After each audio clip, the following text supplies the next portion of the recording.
তো আপনার আমার নবী, আপনার আমার মায়ের নবী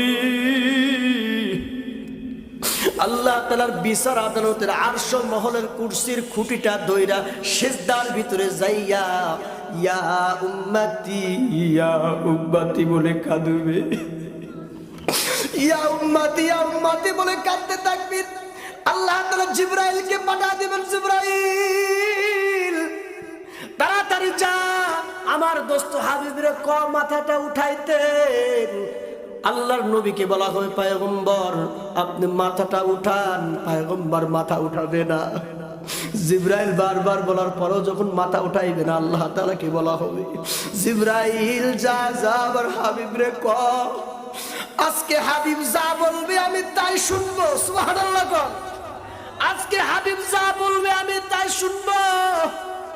বিশ্বনবী রাহমাতুল লিল আলামিন মাথাটা উঠাইয়া পয়গম্বর বলবেন, ওগো আল্লাহ আপনার কাছে আমার দরখাস্ত, আমার কোন উম্মত আমি নবীর অনুমতি ছাড়া যেন জাহান্নামে না যায়। জোরে জোরে বলেন সুবহানাল্লাহ। আব্দুল্লাহর আব্বার নাম হলো আব্দুল মুত্তালিব। এ আব্দুল মুত্তালিব আব্দুল্লাহকে ডাকলেন, রে আব্দুল্লাহ তোমার সঙ্গে আমার কিছু আলাপচারিতা আছে, কিছু কথা আছে। আব্দুল্লাহ যখন এসে বললেন আব্বাজান আপনার সঙ্গেও আমার কিছু আলাপচারিতা আছে, কিছু বিষয় নিয়ে কথোপকথন আছে গো আব্বাজান। তো আব্বাজান বলতেছে বেটা তাহলে তুমি বলো। ছেলে বলতেছেন না না আব্বাজান আপনি আগে বলুন, আপনি বয়োজ্যেষ্ঠ মানুষ, আপনি আমার আব্বা, আপনি আগে বলুন, আমার কথাটা পরেই না বলি। এরকম আদব এখন আছে নাকি ভাই? নাই নাই। নওজোয়ান যুবকরা আমরা দেখেছি আগে বড় ভাই যদি কোনো চায়ের স্টলে বসতেন বা মুরব্বী বাবাজরা কোনো যদি চায়ের স্টলে থাকতেন, আমরা নওজোয়ান যুবকরা যাইতাম না। আর এখন বর্তমান জামানায় এমন কি হলো রে ভাই, এই নওজোয়ান যুবক আজকে আমরা কেমন রসাতলে গেলাম, মুরব্বীদের সামনে সিগারেটটা ধরায়া টানতে টানতে বাড়ির দিকে রওনা দিয়ে আসে না নাই? কি অবস্থা দেখেন আমাদের। এগুলোর জন্য কিন্তু আমরা মুরব্বীরাই দায়ী, কোনো না কোনো ভাবে আমরা মুরব্বীরা দায়ী রে বাবা। কেমন হলো জানেন? বাস্তব কথা বলতেছি রে বাবা, আমাদের জীবনের ইতিহাসের কথা আপনাদেরকে শোনায়া দেই, মনে করাইয়া দেই। আমরা যখন বড় আমাদের ছোটদেরকে ডাক দেই, এ আব্দুর রহিম এদিকে আয় রে বাবা। ছোট্ট শিশু 5 বছর 6 বছর বা 8 বছর বয়স, আমি ডাকলাম বড় ভাই বা আমি ডাকলাম দাদা, আমি ডাকলাম চাচা। ছোট্ট 7 বছরের ছোট বাচ্চা আমার ডাকে যখন চলে আসলেন, আমি তখন বললাম রে যাই 10টা টাকা তুলে দিলাম, যাইয়া বলবি একটা নেভি সিগারেট নিবি আর তোর জন্য 2টা চকলেট নিবি, নিয়ে আমার কাছে আসবি। বলেন দেখি এমন কোন আচরণ আমাদের মধ্যে আছে না নাই? এই কথাকে আমি মিথ্যা বললাম? না রে বাবা না না। এই যে বাচ্চারে আমি শিখাই দিলাম অথচ সে সিগারেট কাকে বলে চিনতো না। কথা ঠিক না? ঠিক না? আরে বাবা আমার জীবনে আমি দেখেছি চাচা ভাই বড় ভাই দাদা নানা সিগারেট বা অন্য কিছু নেওয়ার জন্য দোকানে পাঠাইয়া দেন, ওই সন্তানগুলি 1 দিন 2 দিন 3 দিন 5 দিন 10 দিন 1 মাস 2 মাস পরে যখন দেখলো সিগারেটের মোথা পড়ে আছে, আগুন নাই, কিন্তু মোথাটা নিয়ে থুকবার ভিতরে লাগাইয়া টানতেছে। আর আমি দূর থেকে তাকায়া তাকায় দেখতেছিলাম যে কি করে বেটা বাচ্চা, যখন টানতেছে আর ধোঁয়া ছাড়তেছে কিন্তু আগুন নাই। এটা তো দেখেছে দাদার ঠকমাই, দেখেছে ভাইয়ের ঠকমাই। কথা ঠিক না? ঠিক না? এখন তো মুরব্বীরা ছোটদেরকে স্নেহ করে না, ছোটরাও মুরব্বীদেরকে শ্রদ্ধা ভক্তি করে না, আলেমদেরকে সম্মান করে না, বয়োজ্যেষ্ঠদেরকে সম্মান করে না। অথচ দেখেন আব্দুল্লাহ, পয়গম্বরের পিতা আব্দুল্লাহ আব্বাজানকে বলতেছেন, আব্বাজান আপনার কথাটা আপনি আগে বলেন, আমার কথাটা পরে বলি, কারণ আপনি বয়োজ্যেষ্ঠ, আপনি আমার পিতা। আব্দুল মুত্তালিব তখন বললেন, রে বেটা, আমি মদিনা মুনাওয়ারায় যেতে আমার এক বন্ধুর মেয়ে আছে আমেনা, তার সঙ্গে তোমার বিবাহ দিতে চাই। বেটা তুমি বলো, তুমি রাজি আছো নাকি? আব্দুল্লাহ বলতেছেন, আব্বাজান আপনার যখন পছন্দ আমি রাজি আছি। সুবহানাল্লাহ কন্যা, আরো জোরে বলেন না সুবহানাল্লাহ। কিন্তু বর্তমান নওজোয়ান যুবক যুবতীরে বললে মানবে? এই কথা কন্যা কে মানবে? আব্বাজান কোনটা কি, আমার 10 বছরের রিলেশন আছে। কি কথা ঠিক না? আরে ভাই, তোমার বাবার মা তোমাকে রক্ত পানি করে বড় করে উপযুক্ত করে তুললো, আর মাত্র 5 বছরের রিলেশন, 1 বছরের রিলেশন, সবকিছু গায়ে। হ্যাঁ, চিন্তা করছে অবস্থানটা এটা আমাদের। আব্দুল্লাহ বলতেছেন, আব্বাজান আপনি যেটা বলেন আমি রাজি আছি। বিবাহ হয়ে গেল। বিবাহ হয়ে যাওয়ার পর আব্দুল্লাহর কপালে একটা নূর জাতীয় একটি আলো ছিল রে বাবা। এই নূর আলোটা আব্দুল্লাহর থেকে ট্রান্সফার হইয়া মা আমিনার রেহেম গর্ভের ভিতরে চলে গেল। সুবহানাল্লাহ। মদিনা মক্কা নগরের হেরেম শরীফের পাশ দিয়ে একদিন আব্দুল্লাহ যাইতেছিলেন। আব্দুল্লাহ একজন নারীকে দেখার পরে বলতেছেন, এই নারী তুমি এদিকে আসো। নারীটা আসলো, বলল, রে মেয়ে, তুমি যে আমাকে বিবাহের প্রস্তাব দিয়েছিলে, ভালোবাসার প্রস্তাব দিয়েছিলে, আমি প্রত্যাখ্যান করেছিলাম। আজকে আমি তোমাকে প্রস্তাব দিলাম, তুমি যদি রাজি হও আমি আব্দুল্লাহ তোমাকে বিবাহ করব। তুমি যদি রাজি হও। মেয়েটা বলতেছে, না না না, কখনোই না, তোমাকে আমি বিবাহ করব না। আব্দুল্লাহ বলতেছেন, এ মেয়ে, তুমি আমারে বিবাহ করবো না কেন? অথচ তুমি তো বিবাহ করার জন্য প্রস্তুত ছিলা। বলতেছে, আমি যেই জন্য তোমাকে বিবাহ করতে চেয়েছিলাম, যেই নূরের জন্য তোমাকে বিবাহ করতেছিলাম, আজকে তোমার মাথার থেকে পা পর্যন্ত আমি চোখ বুলাইয়া দেখলাম, ওই নূর তোমার ভিতরে আর নাই। সুবহানাল্লাহ। ওই নূর তো আর তোমার ভিতরে নাই, আমি তোমার আর বিবাহ করবো না। মুআজ্জাজ হাজিরিন, বন্ধুরা আমার, আপনাদেরকে আমি যেটা বুঝাইবার চাই, পয়গম্বর আব্দুল্লাহর কপালে ছিল, সেখান থেকে মা আমিনার গর্ভে চলে গেলেন। সেই নূরের আলো মা আমিনার গর্ভে যখন চলে গেল রে বাবা, কিন্তু তার আগে করুণ একটি ইতিহাস আছে রে বাবা। আব্দুল্লাহ আব্বাজান আব্দুল মুত্তালিব আব্দুল্লাহকে জবেহ করার জন্য প্রস্তুতি নিয়েছিল। কারণটা কি? এর কারণ, বৃহত্তর কারণ হলো আবে জামজাম কূপ আছে, আমরা শুনছি না নাম?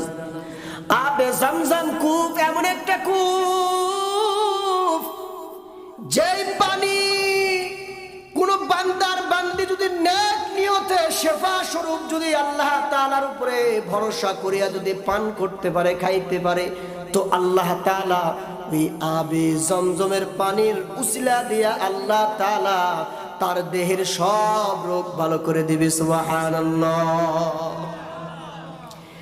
সেই আবে জমজম কূপের সন্ধান পাচ্ছিল না, বিধায় আব্দুল্লাহকে জবেহের সিদ্ধান্ত হয়েছিল। লম্বা বড় ইতিহাস বলতে গেলে সময় পাবো না রে বাবা, মূল কথাটা বলি। আমাদের নবীকে জবেহে তাইন বলা হয়। জবেহে তাইন, এটা আলেমরা ভালো বুঝবে, মানে 2 জবেহের সন্তান। সুবহানাল্লাহ। 2 জবেহের সন্তান আমাদের নবীর উপাধি জবেহে তাইন। 1 নম্বর জবেহে করার সিদ্ধান্ত হয়েছিল হযরত ইসমাঈল পয়গম্বর আলাইহিস সালাতু ওয়াস সালামকে এই ইতিহাস আপনারা সকলেই জানেন। 2 নম্বরে আব্দুল্লাহকে জবেহের সিদ্ধান্ত হয়েছিল, কিন্তু আল্লাহ তাআলা উভয়জনকে আল্লাহ তাআলা জবেহ না নিয়া জান্নাত থেকে আল্লাহ তাআলা দুম্বা পাঠাইয়া জবেহকে কবুল করেছেন। হযরতে ইসমাঈল পয়গম্বরকে বাঁচিয়ে দিয়েছিলেন, হযরতে আব্দুল্লাহকেও বাঁচিয়ে দিয়েছেন। সুবহানাল্লাহ। এই জন্য আপনার আমার নবীর উপাধি হলো জাবেহাতাই। কি করুন ইতিহাস দেখেন, বিশ্বনবী রাহমাতুল লিল আলামিন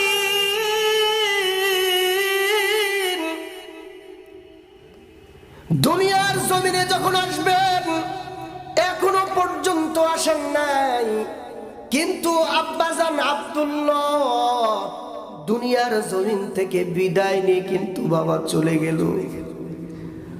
আপনার আমার নবী আব্বাজানকে জীবিত স্বচক্ষে দেখে নাই।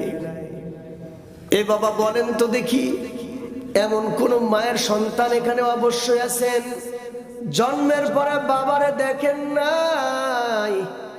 আবার অনেকে আছেন জন্মের পরে মাও কেউ দেখেন নাই। কি বড় ব্যথা! এই দুঃখ তো আপনাকে আমি কেমনে বুঝাবো, আমার ভাষা দ্বারা আপনাদেরকে বোঝানো সম্ভব না।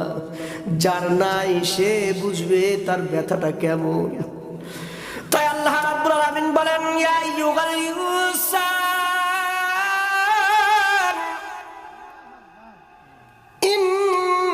ইন্নাকা কাদিহুন ইলা রাব্বিকা কাদহান ফামুলাকিহি।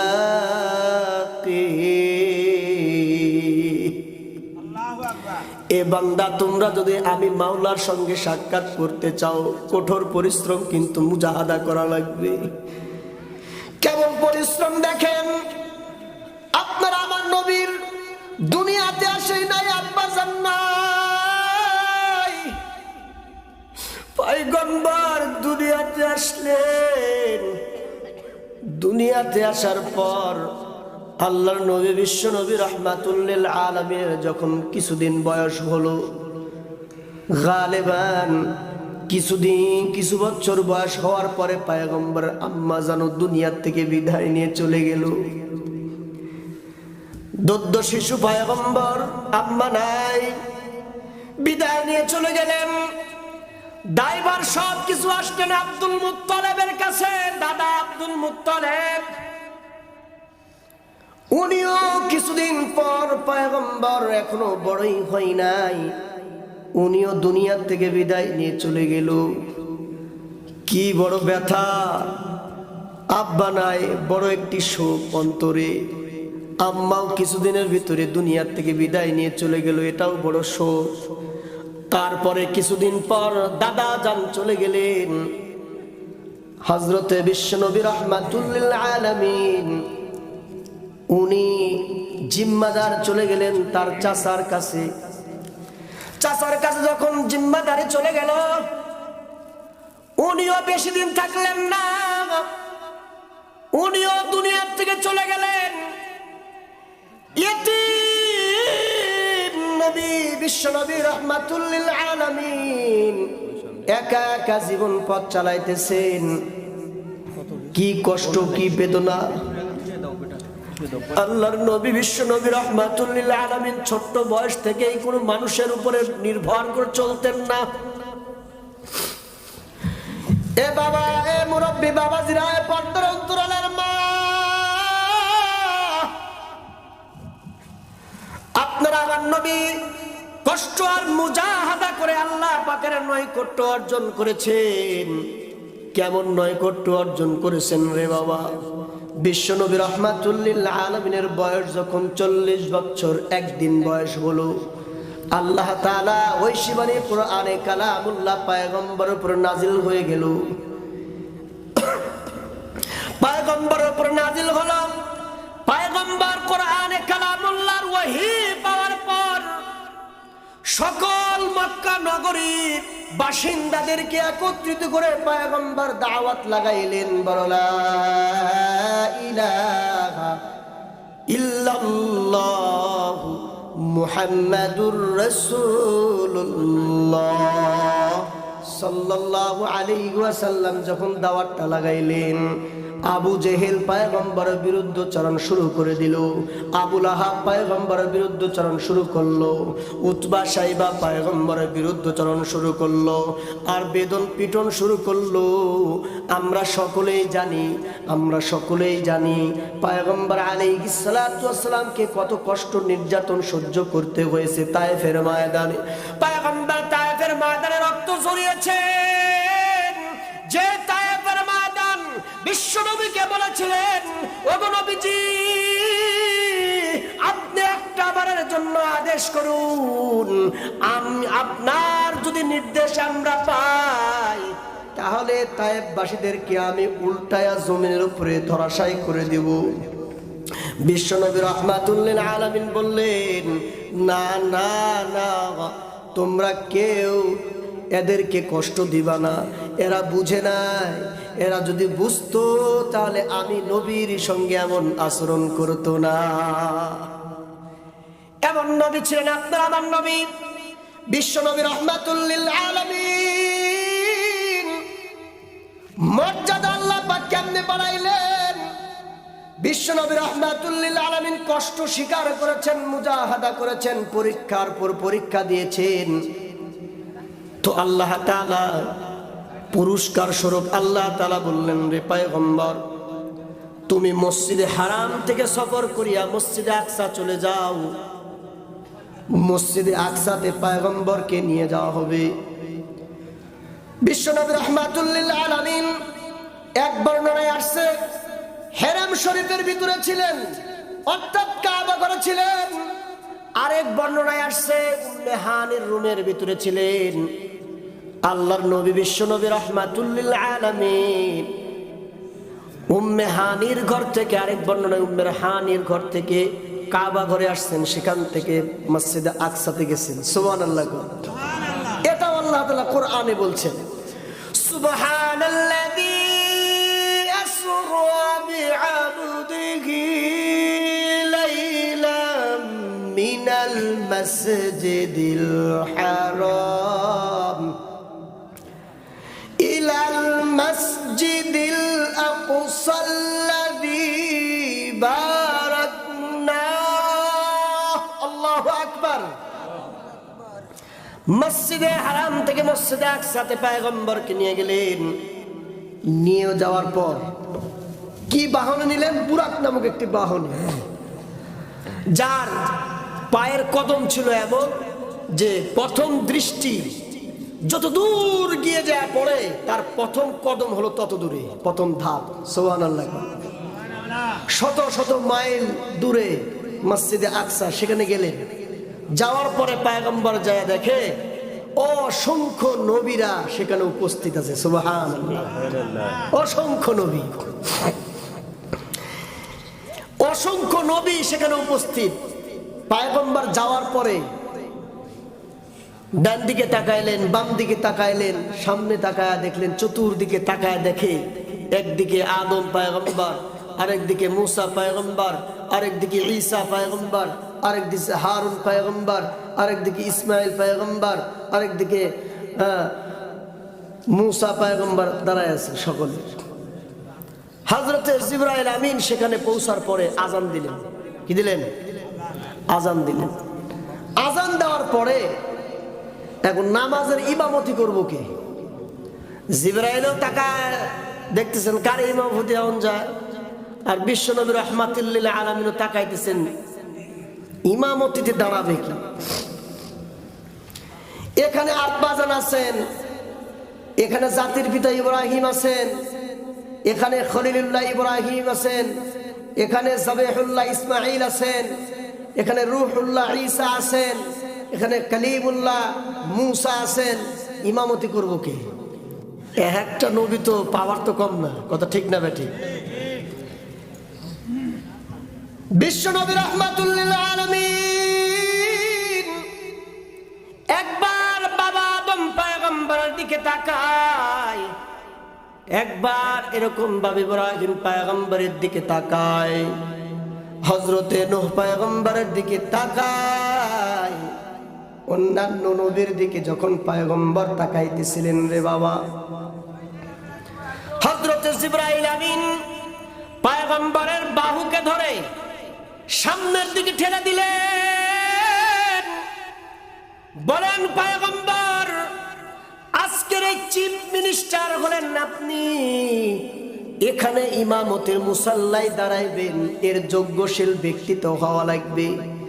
যদি যোগ্যশীল ব্যক্তি যদি আপনার উপর থেকে যদি যোগ্যশীল ব্যক্তি যদি কেউ না হয়, ওগো পয়গম্বর, তাহলে আপনাকে ইমামতি করতে হবে। কারণ আপনার মতো যোগ্যশীল আপনার আমার আব্বাজান আদম পয়গম্বর নন, আপনার মতো যোগ্যশীল ইব্রাহিম পয়গম্বর নন, আপনার মতো যোগ্যশীল মুসা পয়গম্বর নন, আপনার মতো যোগ্যশীল হারুন পয়গম্বর নন, আপনার মতো পাওয়ারফুল নবী কোনো নবী নাই। ওগো নবীজি, আজকের ইমামতির মুসাল্লায় ইমামতি করতে হবে পয়গম্বর আপনাকে। সুবহানাল্লাহ। সাইয়্যিদুল কাউনাইন খাতুবুল মুরসালিন আখরা মাদবুয়াদ ফখরুল আউয়ালিন শুধু উজুদ রহমাতাল লিল আলামিন মসজিদে ও শুধু হামারুয়ে জামিন। আপনার ভিতরে এখন প্রশ্ন জাগতে পারে, হুজুর বিশ্বনবী রাহমাতুল লিল আলামিনের যোগ্যতা বেশি, এটা আবার কেমনে হলো? এটা বুঝার জন্য আপনাকে আমাকে একটি করুণ ইতিহাসের দিকে যেতে হবে রে বাবা।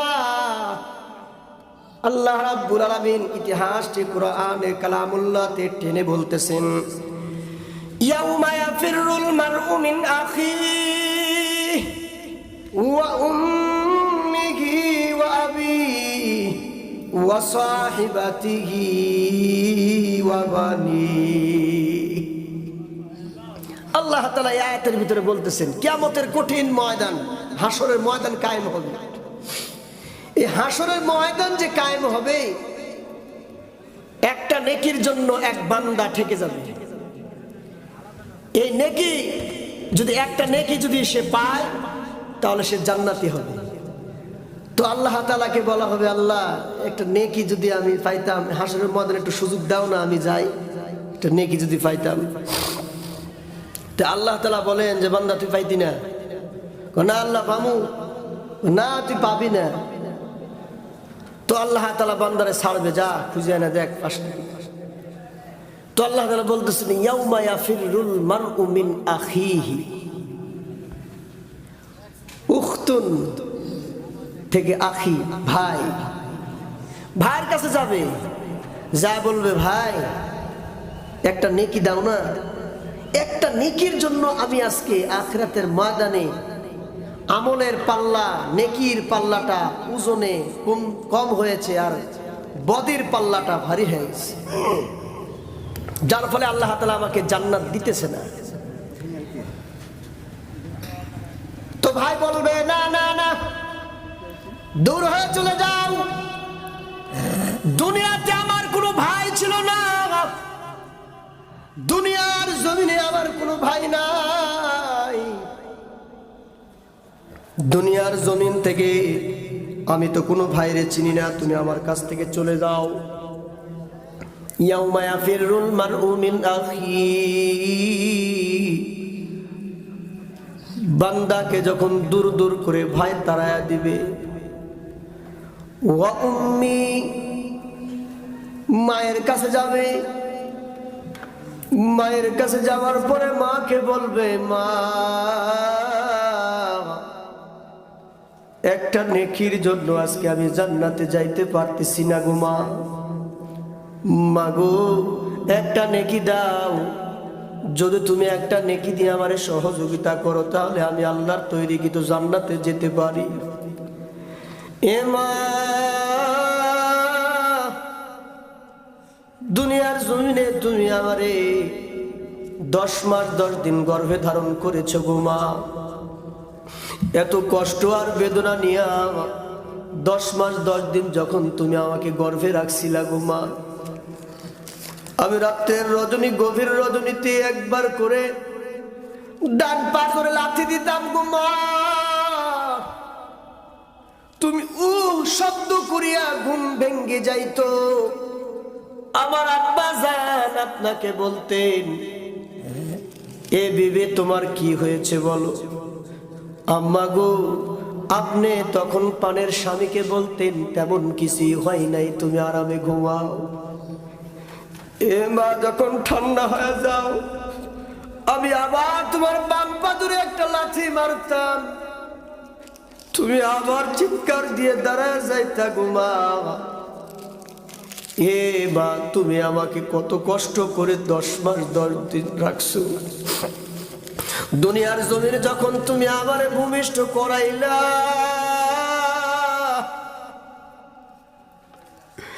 কলসির মতো অজস্র ধারায় রক্ত প্রবাহিত হয়ে যায় তো গম্মা। রক্ত শূন্যতার কারণে গোমা তুমি মৃত্যুবরণ করার কাছে নিকটে চলে যাইতাম। ডাক্তাররা বলতো 2 ভাগ 3 ভাগ রক্ত রোগীকে তাড়াতাড়ি দেওয়া লাগবে, নচেত বাঁচানো যাবে না। এ যুবক ভাই, মা কত কষ্ট করে তোমাকে আমাকে লালন পালন করে জন্ম দিয়েছেন। আপনারা আমার আম্মা জানেরা লালন পালন করেছেন, আব্বা জানেরা। ভূমিষ্ঠ হওয়ার পরে, এ মা, ভূমিষ্ঠ হওয়ার পর তুমি আমারে শীতের রজনী আমাকে তোমার ডান পাজরের বুকের সঙ্গে লাগাইয়া হাত দিয়ে জড়াইয়া দূরে রাখতা, যেন ঠান্ডা না লাগে। এ মা, আমি প্রস্রাব করে দিয়েছিলাম, পায়খানা করে দিয়েছিলাম। আম্মা গো, প্রস্রাব পায়খানা করে দেওয়ার কারণে মা তুমি আমারে উঠাইয়া বাম পাজরে শুয়াইয়া দিতা, ডান পাজর গুলি পরিষ্কার পরিচ্ছন্ন করে দিতা, আবার তুমি বাম পাজরে প্রস্রাব পায়খানা করে দিতা। আমারে উঠাইয়া তুমি আবার ডান পাজরে নিয়ে যাইতা গো মা। সেখানে আমি আবার প্রস্রাব পায়খানা করে দিতাম, তুমি আবার বাম পাজর নিয়ে যাইতা। যখন ডান পাজর বাম পাজর প্রস্রাব পায়খানাতে ভিজে থাকতো গো মা, তুমি তোমার বুকটা আমি সন্তানের জন্য খালি করে দিতা। যখন তোমার আমি বুকের উপরে প্রস্রাব পায়খানা করে মাখিয়া দিতাম গো মা, তুমি আমার বাবারে ডাক দিয়া বলতা, এবারের স্বামী গো, আমার কলিজার ধনকে রাখার তো আর কোনো শুকনা জায়গা আমি পাইতেছি না গো। তুমি যদি তোমার কোলে একটা বারের জন্য রাখতা, আমার কলিজার টুকরা সন্তানটা একটু আরামে ঘুমাইতে পারতো। আম্মা গো, আজকে কিয়ামতের কঠিন ময়দান, এখানে সকলে ইয়া নফসি বলতেছেন। হযরতে আদম পয়গম্বর ইয়া নফসি করে, হযরতে মূসা পয়গম্বর ইয়া নফসি করে, হযরতে নূহ পয়গম্বর ইয়া নফসি, হযরতে ঈসা পয়গম্বর ইয়া নফসি করতেছে। এমন হাসরের ময়দান কেমন হবে রে বাবা? মুফাসসিরিন কিরামরা লিখেছেন, সূর্যের 100টি ছিদ্র আছে রে বাবা। 100 ছিদ্রের ভিতরে মাত্র একটি ছিদ্র দুনিয়াতে রাখছেন, আর 99টি ছিদ্র আল্লাহ তাআলা আরশে আযমের দিকে রাখছেন। কিয়ামতের কঠিন ময়দান এমন একটি ময়দান হবে রে বাবা। আলেম ওলামা বর্ণনা করেন, ওই সূর্যটা আপনার আমার অর্ধঘাত উপর থেকে তাপ মারা শুরু করবে।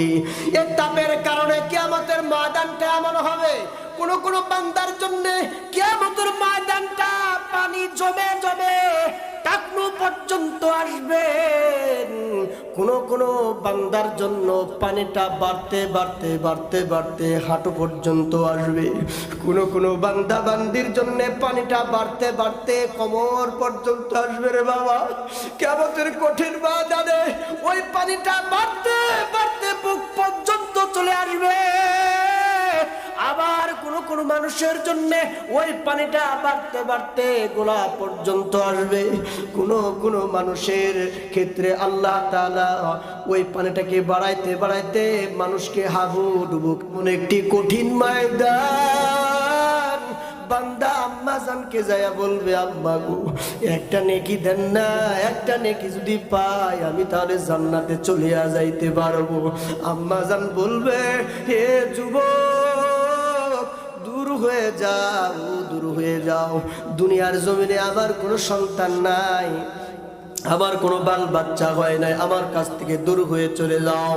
বান্দা তখন দৌড়টা দিয়া আব্বা জানের কাছে যাবে। রে বাবা, এই নওজোয়ান যুবক রক্তের গরম আর পাওয়ার আর কতদিন থাকবে, আর কতদিন জুয়ার আড্ডায় বসে তুমি জুয়া খেলবা, তাসের আড্ডায় বসে তুমি তাস খেলবা, মোবাইল ফোনের ভিতরে রাত্র তুমি কাটা দিতেছো, ফজর নামাজের খবর নাই।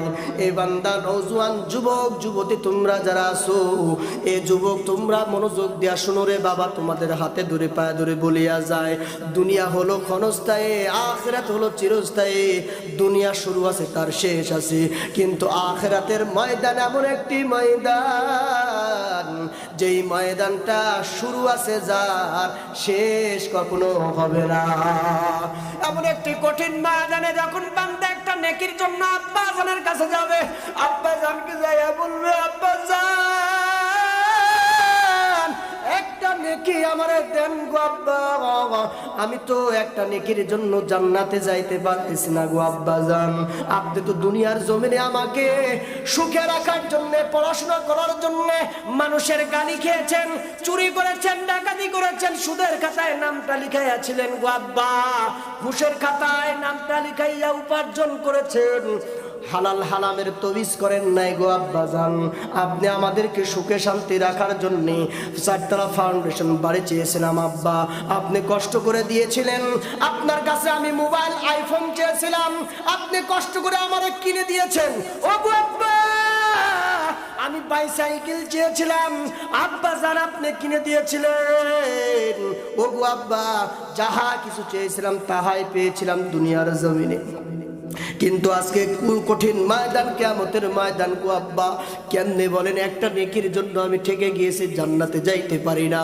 আব্বা গো একটা নেকি দেন, আমি আল্লাহর তৈরিকৃত জান্নাতের মেহমান হয়ে যায়। আব্বা জান বলবে, দূর হয়ে চলে যাও, দুনিয়ার জমিনে আমার কোনো বিবাহ হয় নাই, আমার কোনো বাল বাচ্চা নাই, আমার কাছ থেকে দূর হয়ে চলে যাও। উম্মিহি ওয়া আবি ওয়া সাহিবাতিহি। এ যুবক, তখন ওই বান্দা তার বিবির কাছে যাইয়া বলবে, এ বিবিরে, তোর জন্য আমি আমার আব্বাকে লাথি মেরে আমার বাড়ির থেকে বাহির করে দিয়েছিলাম, আমার আম্মাজানকে গলা ধাক্কা দিয়ে বৃদ্ধাশ্রমে পাঠাইয়া দিয়েছিলাম রে বিবি, আজকে কিয়ামতের কঠিন ময়দানে একটা নেকির জন্য ঠেকে গেলাম। তুই রেশমি কাপড়ের শাড়ি চেয়েছিলি, আমি কিনে দিয়েছিলাম, তুই যা চেয়েছিলি আমি তাই দিয়েছিলাম, তোর আব্বা জানবে আমার বাড়িতে লালন পালন করেছিলাম, তোর আম্মা জানকে আমার বাড়িতে লালন পালন করেছিলাম, তোর ছোট বোনের বিয়ের জন্য লক্ষাধিক টাকা খরচ করে গলার হার বানিয়ে দিয়েছিলাম, তোর ছোট ভাইয়ের জন্য আমি আইফোন কিনে দিয়েছিলাম, তোর অমুক ভাইয়ের জন্য আমি এই জিনিস করে দিয়েছিলাম। আজকে বিবিরে একটা নেকির জন্য আমি ঠেকে গেলাম, যদি একটা নেকি দিয়া সহযোগিতার হাতটা তুমি আমারে বাড়াইয়া দাও, তো আল্লাহ তাআলার তৈরিকৃত জান্নাতে আমি যেতে পারি। ওই বিবি বলবে, দূর হয়ে যাও, তুমি পাগলামি করার জায়গা পাও না, দুনিয়ার জমিনে আমার স্বামী বলতে কিছুই ছিল না, আমার বিবাহ হয় নাই। অস্বীকার করে তাড়ায়া দিবেন বান্দা, যখন দূর দূর হয়ে তাড়ায়া দিবেন, বান্দি যখন তাড়ায়া দিবেন, এই বান্দা দৌড় দিয়ে সন্তানাদের কাছে যাবে, সন্তানের দিকে যাইয়া বলবে, ও সন্তান, ওয়া সাহিবাতিহি ওয়া বানি। আল্লাহ তাআলা বান্দাকে তার সন্তানের কাছে পাঠাবেন, সন্তানের কাছে যায় যখন বলবে, সন্তান, আব্বাজান তোমাদেরকে কত আদর করে লালন পালন করে বড় করেছিলাম, আজকে একটা নেকির জন্য ঠেকে গেলাম, যদি একটা নেকি দাও তো সহযোগিতার হাতটা হয়ে যায়, আমি জান্নাত যেতে পারি। সন্তান বলবে, দূর হয়ে চলে যান। আল্লাহ তাআলাকে ডেকে বলবে, আল্লাহ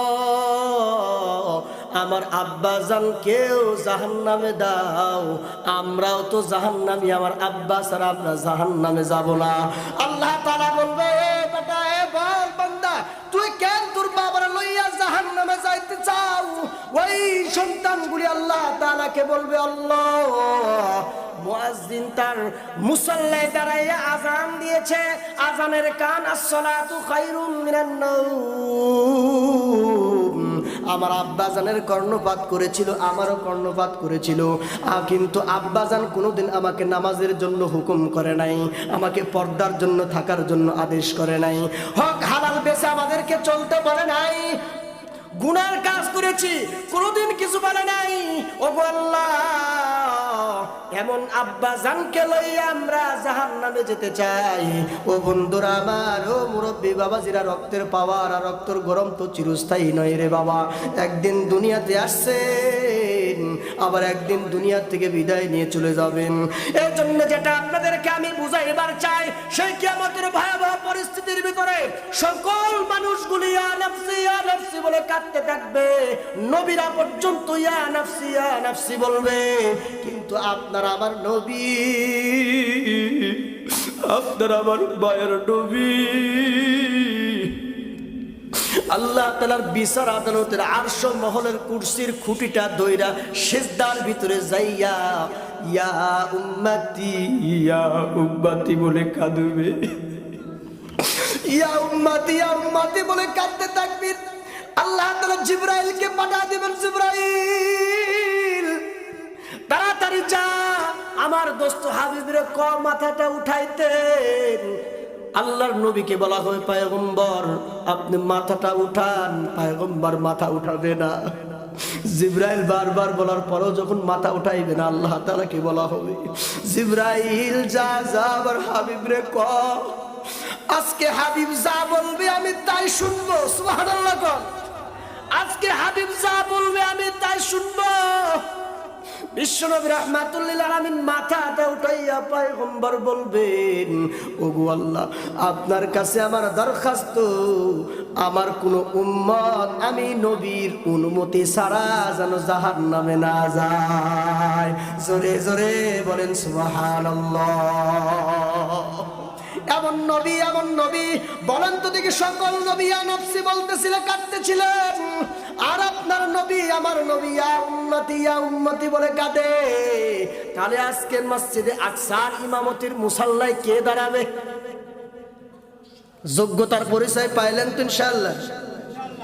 তাহলে এটা কি হুদাহুদি পেয়েছেন না কষ্ট স্বীকার করেছেন? কেমন কষ্ট!